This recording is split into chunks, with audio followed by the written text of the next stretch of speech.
Na msikilizaji wa kipindi chako pendwa Ujue Mtaa Wako, siku ya leo Mkinga Ndeti TV online tupo mtaani. Kama unavyoona Tanzania imetulia, kumesha kuwa na amani, tumerudi kama ilivyokuwa mwanzo, jinsi tulivyozoea kuishi katika kupita pita katika mtaa yangu.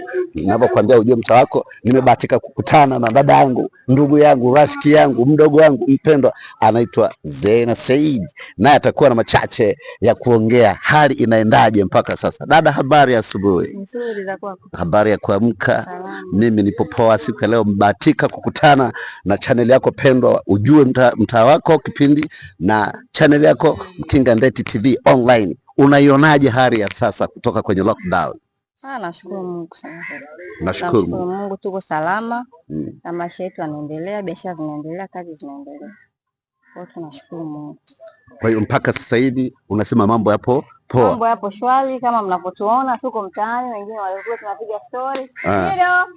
Kidori, yani tulikuwa tuonani kama hivi, tulikuwa tukutane. Weima, mambo yako Tanzania iko shwari. Kama unavyosikia anakwambia ana siku 7 hajaonana na ndugu zake, akiwemo dereva bodaboda au msafirishaji. Yaani hata ukimpigia simu Kidoli uko wapi? Anamwambia mimi nimelala. Lakini sasa hivi tunashukuru Mungu, ukitoka na yeye yupo kama hivi, unamchukua mnaenda kokote, mnarudi uhuru, mnafanya biashara zetu, tunaonana. Namshukuru Mwenyezi Mungu kwa kweli. Kwa kweli tunashukuru kuwa sasa Tanzania imetulia, tumeshakuwa na amani. Kama unavyomsikia dada Zena Saidi anakuambia alikuwa anashindwa hata kutoka kwa sababu hata madereva bodaboda walikuwa wamefungiwa, lakini leo tunabahatika kumuona mpendo wetu Kidolidoli yupo hai, yupo live. Anakuambia ukihitaji pikipiki popote unapoenda anakupeleka. Ndugu mtazamaji na msikilizaji wa kipindi chako pendwa, jitahidi kufuatilia programu zote ili uweze kupata habari tunakujuza, na wewe utujuze. Ni kila siku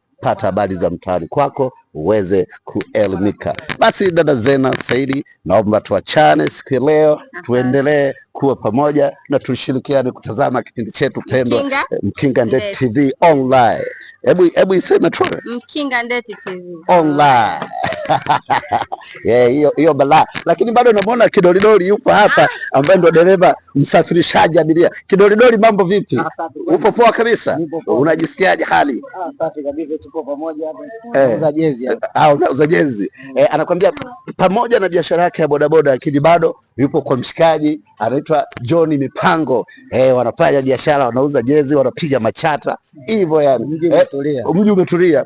Popote unaenda na pikipiki sasa bila shida. Zile mambo za kugaragaza matopi nini na nini hazipo tena.